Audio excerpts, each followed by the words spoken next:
Welcome to Mission to Inspire, where we share life experiences in our careers, personal lives, society, culture, religion, finance, family, and much more.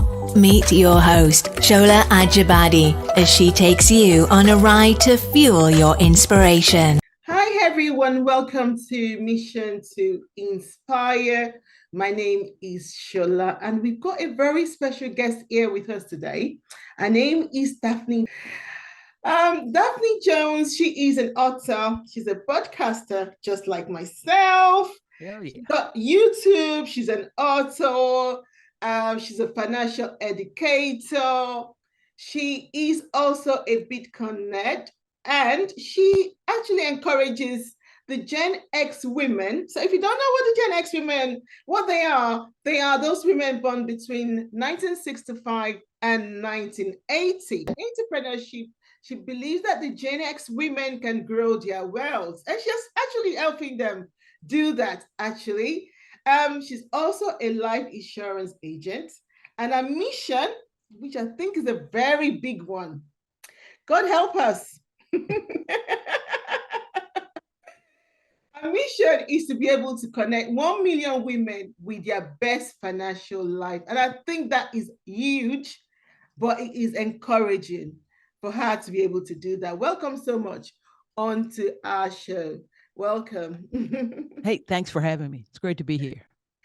You're welcome. So, our topic today, we will be discussing about financial freedom, especially for women and a niche, which is those women born between 1965 and 1980.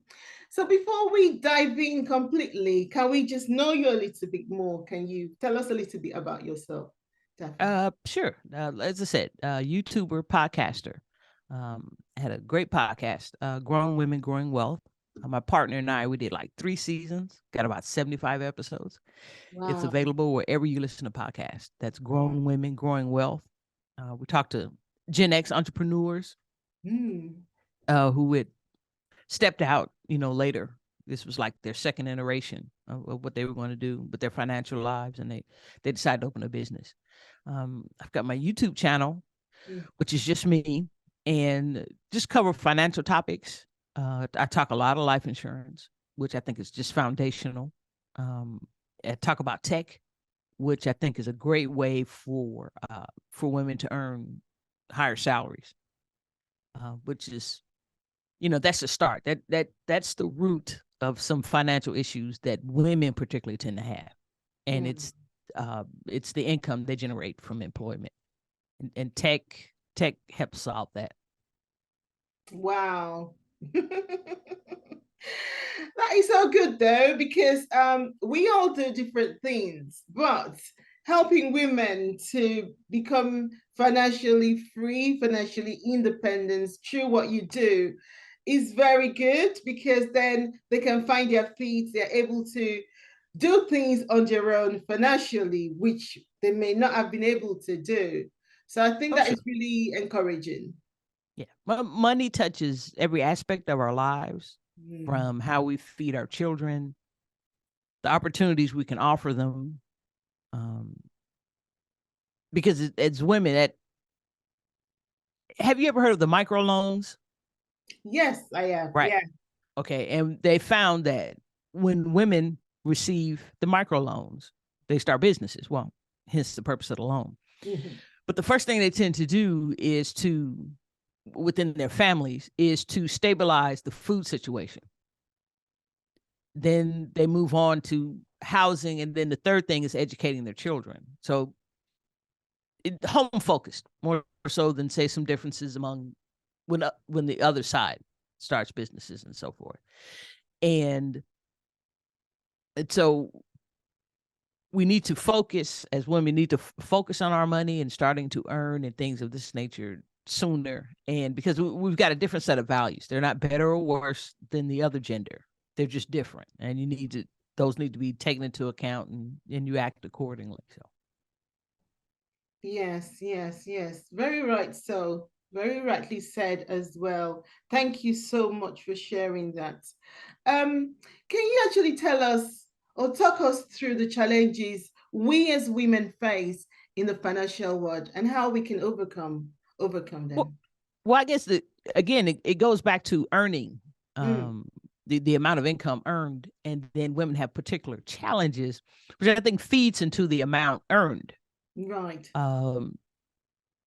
Because when you're child free, we've got the documentation. You're pretty much earning in comparison to a man, to a male, regardless of it, particularly in Western nations. So we'll stay with the Western nations.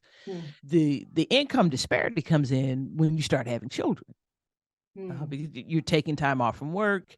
You're not quite able to book the hours, that a male does, because childcare still primarily falls upon women, still the women in the family. So you mix that in with often going into lower paying fields. It just affects you throughout life. Retirement is a bit different, marriage, the whole 9 yards. So again, it's a focus on your money, and to understand where your decisions are going to place you. So that's why I say I like to use the term financial self-dependence, that you're in charge of designing the financial world you're going to live in for yourself. Take responsibility for it and get educated and move forward. Yes. I think taking ownership of our financial dependency is very, very important, because no one can do it other than us anyway. There's no coach, there's no mentor that can force us that route. They can talk us through that route and show us what to do, but if we're not willing to do it, then it's never going to get done. Right. So often you'll hear me say in my videos and things, get your money up, sis. Increase your earning capacity, get your money up. Yes. Wow. So why is it important then for women to be financially independent, at least? Because they have to. They have to. I think it actually empowers them to do the things that they want to do. But apart from the empowerment, what else can it do for them? Well, again, money touches everything you do, from where you live. There are certain areas cause stress, how you're eating, your ability to have time to work out. So it touches every part of your life. So you need to be able to design how you want to live. I mean, do you want to travel the country in the RV, which is becoming real popular here in the US, that you leave your house? Do you want to live in a urban setting? Do you want to live in a rural setting? Your income is going to determine that, how you live. So again, having control of your money and deciding how you want it to be used and how you're going to put it to work for you. So that's the importance of it. I mean, here in the States, homelessness among women, whether they be younger women with children or older women that are at the age of retirement, that's where homelessness is increasing, because of the rise in particularly like rental costs and so forth here. So you have to be aware of that, because you have to take care of yourself as things are now. You have to be able to take care of yourself. Yes, we have to be able to take care of ourselves. That's really true. Wow, thank you so much. So the financial independency itself, being financially dependent, how can we attain that as women? So there's so many strategies out there that women, different investment strategies or tools that we can use, we can focus on, but how can we attain it? Well, I think you have to talk about your money mix, but I think the base I see is just well-paid employment, because the majority of people in Western nations, they're employees. They have a job, and that's usually the first wealth building tool that you get, is a job. And so the importance is to make as much money as you can, is to trade time for dollars.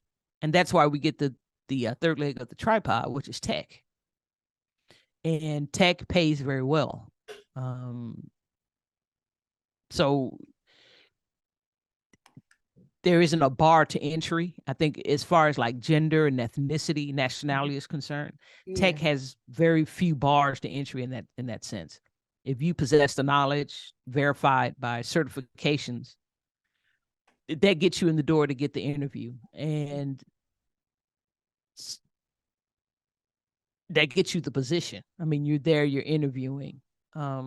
Tech allows a lot of flexibility as far as hybrid work or working totally from home, and that pairs into, you know, raising kids and things of that nature. So, and so once you have a certain level of income and you're taking care of your basics, you're able to start putting the excess dollars to work for future. The dollars start to generate themselves, and you can actually do some investing, whether it be in the market, cash flowing real estate, business ownership, things of that nature. You get to make choices. The more money you have, the more choices you get to make. Yes, that's true. That's true. But with tech can be, it's a career that you need to learn. You cannot just dive into IT like that. There's so many aspects to it. There's so many career paths to IT, but I think we have to be willing to want to learn and be knowledgeable in that area and be able to, you know, put it through and do our best to be able to do those jobs. Well, yes, but tech, when you go into tech, IT, the field is so vast. It is so vast. I think there are jobs that no one even has heard of yet that pay quite well and are in existence. And that's where you come from. Study, you know, YouTube University is a start.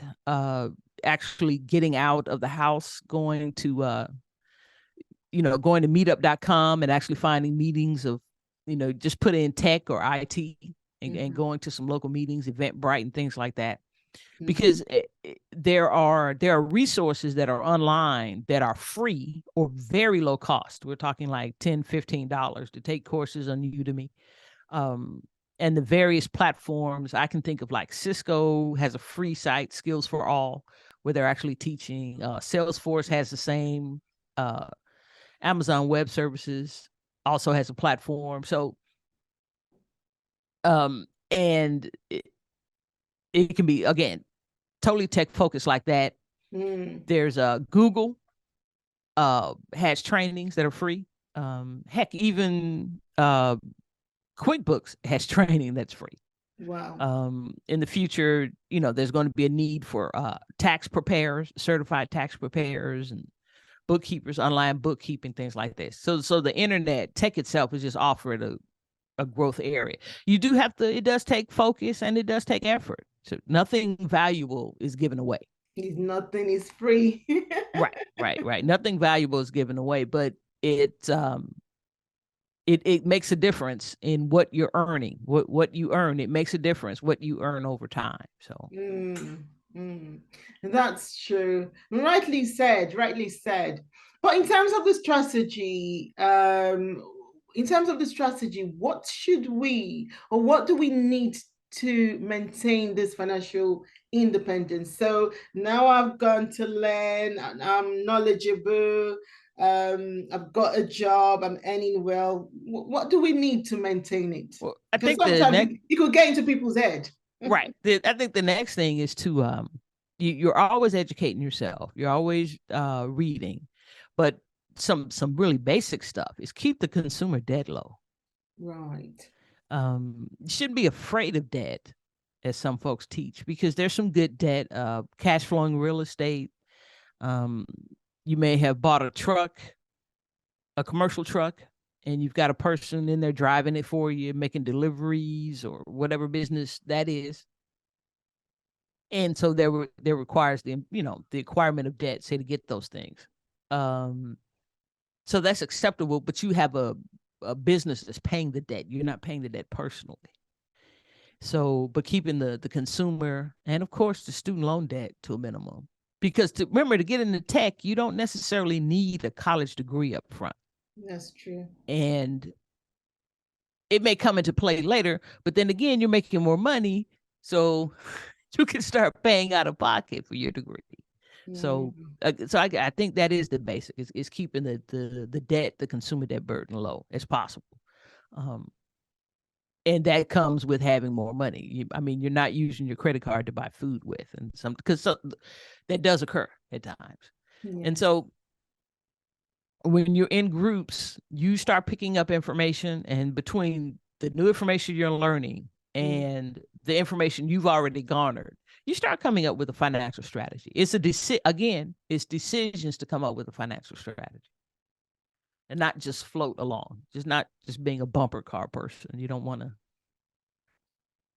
to, again, taking control of what you're going to do.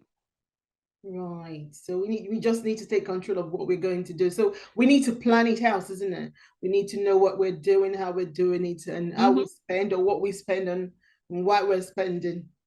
Well, when you go into budgeting, I know that can be a dirty word to some folks, but you do need a basic understanding of how you're spending your money. Okay. So if you're one of those folks that wants to sit behind the screen and you're watching your money all day, like day trading, if that's your thing, you go ahead, but you don't have to go to that point. You can put some basic practices in place where you can still do other things, but you're taking care of the financial part. Making sure things are paid on time, the real basic stuff, and then you move on. Yes. So. Yes. Thank you so much. Thank you for that information, and thank you for sharing. Now, that actually gets me to ask you this one question that I've actually wanted to, it's a burning question in my heart. And this question is, why do they refer to you as the smart money chick? Well, I came up with that. When you're selling life insurance, you want to find a differentiator, something that gets attention. So when you're standing up at meetings or you're talking and you say the smart money chick, it tends to get attention. And so then, the next few words afterwards, what do you do? And this is why. And so you're giving information about money. And so I wanted to be friendly information, not depressing and trying to, scare tactics or anything like that. I want people to have a cool relationship with their money, where you can, and a cool relationship where you can, there are times you're going to be angry, times there might be some tension, but eventually, but you still have an understanding, and you still want to improve your relationship with money. So that kind of go into the whole chick motif. Okay. Smart about my money, but we've got a cordial relationship. Thank you so much. Thank you for that. So how can we contact you if we want to? So I can see you have so much to share. And I'm going to be putting in the description your website, your YouTube link, and all of that. But if you can just tell me briefly how we can reach you. Great. The best place to see me is Smart Money Chick TV on YouTube.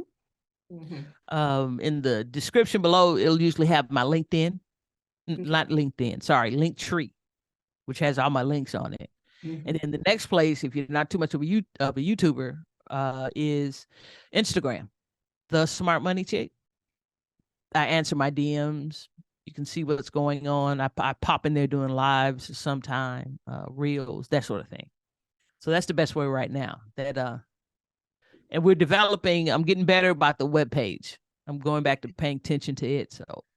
To get it up to shape, but that Linktree is really the best thing. That's got the latest and greatest. And it's got all the links to all your social platforms and the website and everything. That Linktree is pretty cool. I see. I resisted it for a while, and then a guy I'm working with suggested I give it a try, and it's pretty cool because it's easy to get your information up and out there, and it's not cost prohibitive at all. At all. Yeah, that's true. Thank you. So ultimately as women, not just as women, everybody actually, ultimately what we want is financial freedom. We want to be financially free, which means that maybe sometimes instead of working for an employer, we're able to do things that we love to do, and generate income and invest on our own terms. Can you give us some tips on how to achieve this financial freedom? Well, again, okay. So if you put using that term financial freedom, that usually means that there's mailbox money showing up. There's money where if I stay in the bed all day, or if I decide that, me and the family are going to go hang out in Aruba for 45 days, it doesn't matter. So you have to build entities that create that type of mailbox money. And I think one, it has to be understood, those things aren't built overnight.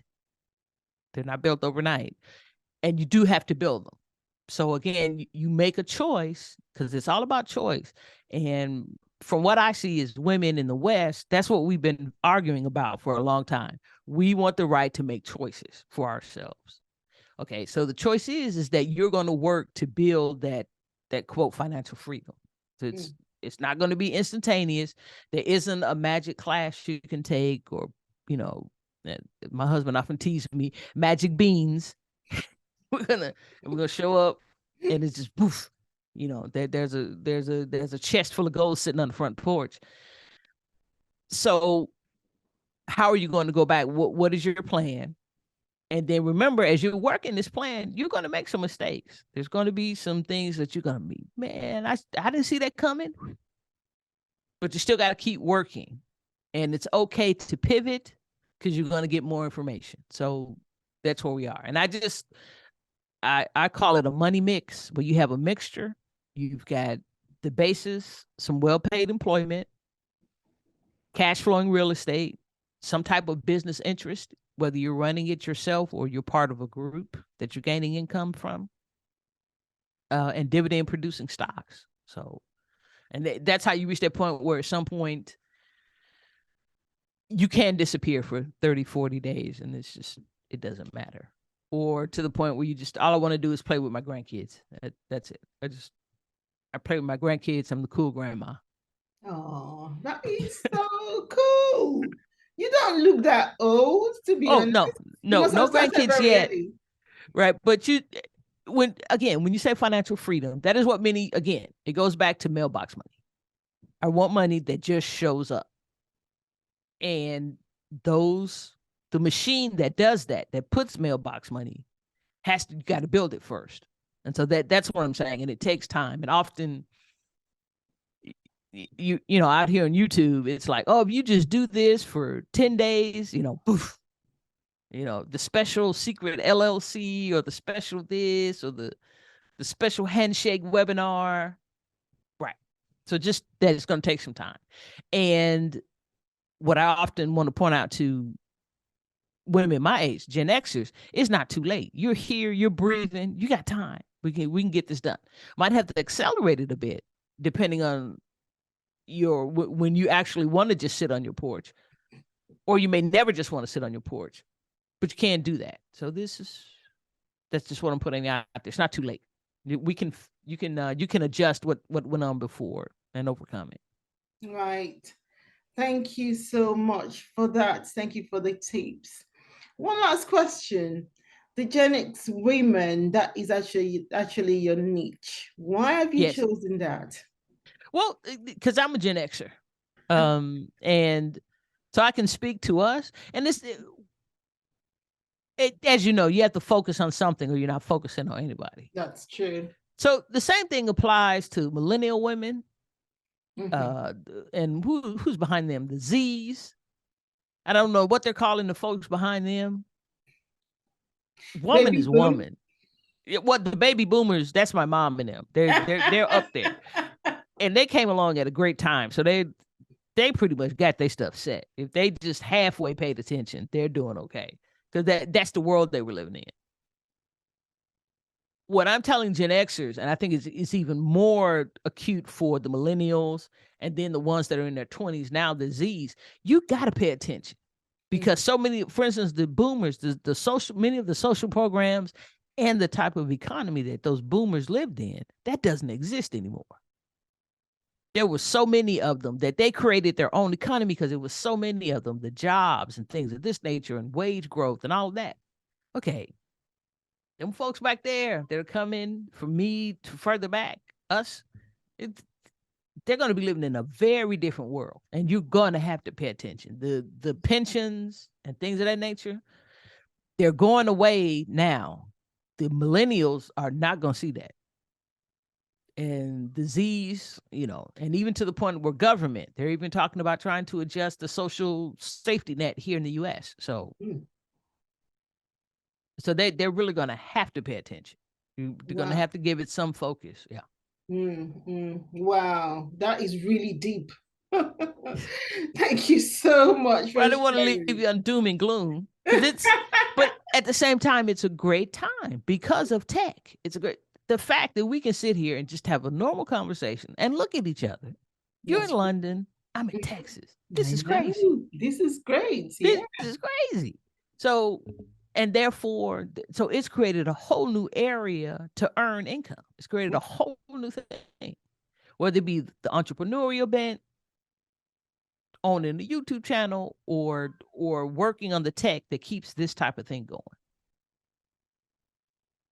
Because this Zoom thing was an entrepreneur. Yeah, the entrepreneur came up with Zoom, this concept. So exactly, that is a different ball game altogether. Right. Yeah, it is. Yeah. So is it a little?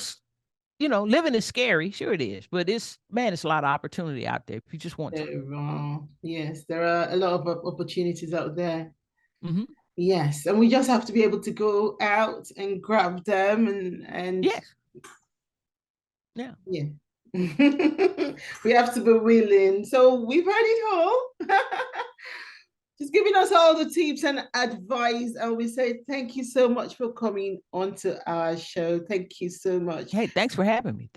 You have any inspirational advice that you'd like to share? Just take advantage. Just get up each day and go out and kill something. The world is open. It's a lot of opportunity out there. As long as you have breath and the blessings of your health, you can do it. You can do it. You can do whatever you set your mind to. That's the great thing about being alive and being a woman right now. This is a great time to be a woman. It's compared to some of the other stuff I've read, this is awesome. we got it going on. Thank you so much. Thank you. Thank you so much, all the way from Texas. And we say thank you once again. So we want to say thank you to our viewers and those listening to us. We hope this has really blessed you one way or the other and has encouraged you to go out there and, grab some opportunity and do something for yourself. But until next time, we say goodbye. Thank you, Daphne. Hey, bye-bye. Bye. Thank you for joining us today on Mission to Inspire. Subscribe if you have not already done so. Like, comment, leave a message. Let's stay connected. Let's jointly inspire the world.